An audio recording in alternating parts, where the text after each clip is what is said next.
এটা হচ্ছে সেই অম্বিকা ম্যাঙ্গো। বেশ কয়েকটি আম ধরেছিল এই গাছটিতে।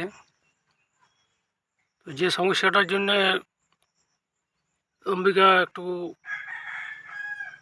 পাকার সময় একটু প্রবলেম দেখা দিচ্ছে, আজকে সেটা দেখব।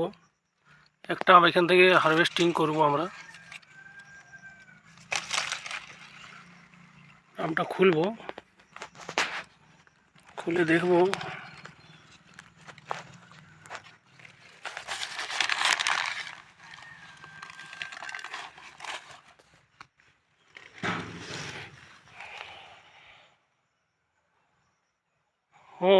সত্যি এই সমস্যাটা অম্বিকা আমার সব থেকে বেশি প্রবলেম, যেটা এক সাইডটা একটু পেকে গেছে, বাকিটা কাঁচা আছে।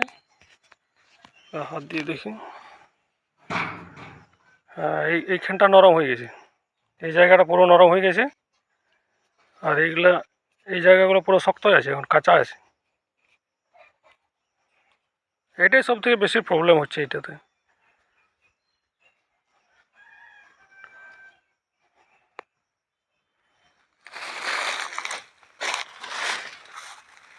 কিছু আম ছোট থেকে যায়, এই যে এটা আবার বড় হয় না, আবার কিছু আম বিভিন্ন সাইজের আছে। তবে এটা হচ্ছে মেন সমস্যা, যেটা সব জায়গাতেই দেখা দিচ্ছে। এটা হালকা একটুখানি এটা পেকে নরম হয়ে গেছে, বাকি এই সাইডটা গোড়াটা কাঁচা আছে, পুরো বেকিং করা ছিল।